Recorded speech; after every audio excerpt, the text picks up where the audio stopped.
Hi, Fred Hennis here, coming to you on the day after Easter, Monday, April 13th. And Easter sure was different this year.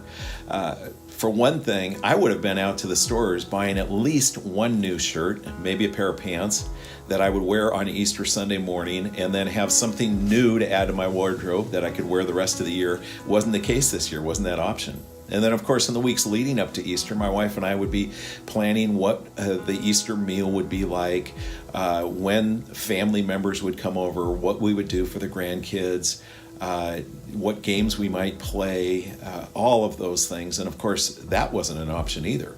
And at church, weeks leading up to this, I'd be meeting with the staff, and we'd be discussing, if we need to add a third service, and if so, what time would that be? How many people would we anticipate? How many chairs can we put into the chapel?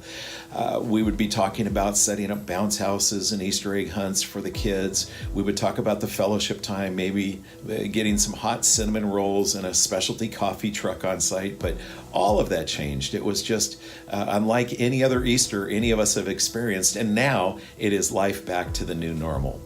But what is the new normal, and how are we to live?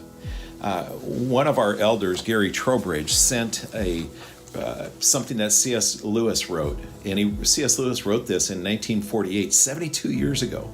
And of course, that time, the fear was not the coronavirus, but it was the atomic bomb. And he wrote about that, how to live in an atomic age. That's the title of this essay. And he starts out by saying, in one way, we think a great deal too much of the atomic bomb. Now, of course, here's what we want to do. I want to replace the word atomic bomb, replace it with coronavirus, and see if this helps us in how to deal these days. So let me start again. In one way, we think a great deal too much of the coronavirus. How are we to live in a coronavirus age? I'm tempted to reply, why, as you would have lived in the 16th century when the plague visited London almost every year. Or as you would have lived in a Viking age when raiders from Scandinavia might land and cut your throat any night. Or indeed, as you are already living in an age of cancer, an age of syphilis, an age of paralysis, an age of air raids, an age of railway accidents, an age of motor accidents. In other words, do not let us begin by exaggerating the novelty of our situation. Believe me, dear sir, or madam, you and all whom you love were already sentenced to death before the coronavirus was invented.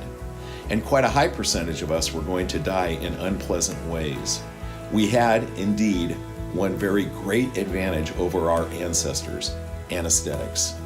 But we have that still. It is perfectly ridiculous to go about whimpering and drawing long faces because the scientists have added one more chance of painful and premature death to a world which already bristled with such chances, and in which death itself was not a chance at all, but a certainty. This is the point to be made. The first action to be taken is to pull ourselves together. If we are all going to be destroyed by the coronavirus, let that virus, when it comes, find us doing sensible and human things.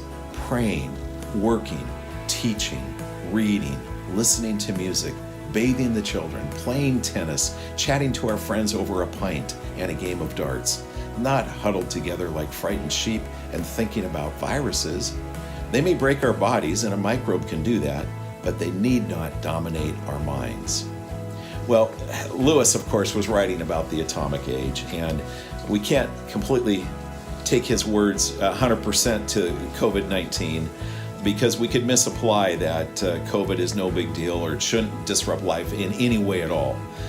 The reminder that he wants to get across 7 decades later is this: the threat of death is serious, but it's never novel. So let's not succumb to panic.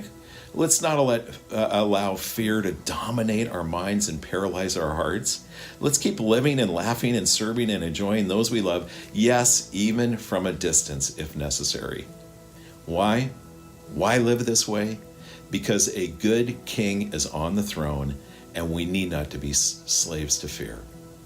God bless you. Let's start embracing life to the full.